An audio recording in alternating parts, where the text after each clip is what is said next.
যুৱ প্ৰজন্মৰ নলবাৰীৰ তিনি কণ্ঠশিল্পীৰ বিশেষ পদক্ষেপ এক প্ৰচেষ্টা হাতত লৈ আগবাঢ়িছে এই তিনি শিল্পী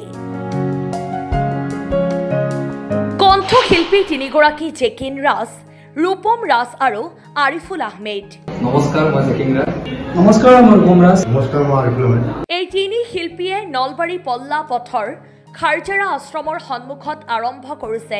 এখন সংগীত বিদ্যালয় আৰু গীতৰ ৰেকৰ্ডিং ষ্টুডিঅ সংগীত শিক্ষক জয়ন্ত শৰ্মাৰ বাসভৱন চৌহদত আৰম্ভ কৰা সুধা কণ্ঠ সংগীত বিদ্যালয় আৰু খুহুৰি নামৰ গীতৰ ৰেকৰ্ডিং ষ্টুডিঅ দেওবাৰে আনুষ্ঠানিকভাৱে মুকলি কৰা হয় সুধা কণ্ঠ সংগীত বিদ্যালয়খন আনুষ্ঠানিকভাৱে মুকলি কৰে অসম টাইমৰ মুখ্য সম্পাদক এম মহিবুৰ ৰহমানে আনহাতে খুহুৰি নামৰ গীতৰ ৰেকৰ্ডিং ষ্টুডিঅটো মুকলি কৰে নিউজ লাইভৰ জ্যেষ্ঠ সাংবাদিক ব্ৰজেন তালুকদাৰে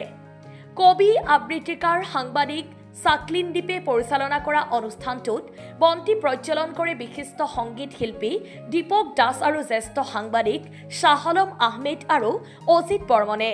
এই অনুষ্ঠানত সংগীত শিল্পী জয়ন্ত কুমাৰ শৰ্মা যুৱ সমাজকৰ্মী অহেদ আলী প্ৰমুখ্যে ভালেমান বিশিষ্ট লোক উপস্থিত থাকে বিশিষ্ট সংগীত শিল্পী দীপক দাসে যুৱ প্ৰজন্মৰ তিনি শিল্পীয়ে লোৱা এনে ইতিবাচক পদক্ষেপক প্ৰশংসা কৰি শুভেচ্ছামূলক ভাষণ দিয়ে জ্যেষ্ঠ সাংবাদিক ব্ৰজেন তালুকদাৰ অজিত বৰ্মন শাহলম গতিকে চবকে মই তেখেতসকলৰ লগত আহি মই এনেকৈ বহিব পাৰিম আজি মই ভবা নাছিলোঁ মই এইটো কানি কাপোৰখিনি ধুনীয়াকৈ বহি আছিলোঁ ৰূপমে ফোন কৰিলে কিন্তু যোৱাকালি এওঁলোক যেতিয়া কৈছিলে অলৰেডি মই মোৰ পাৰ্চনেলি এওঁলোকক কিছুমান কথা কৈছোঁ কালি গতিকে মোৰ শুভেচ্ছা সদায় থাকিব আৰু যদি কেতিয়াবা কিবা হেল্প লাগে মই কৰিম আৰম্ভণিতে কেইগৰাকীমান শিল্পীয়ে গীত পৰিৱেশন কৰি সকলোকে মুগ্ধ কৰি তোলে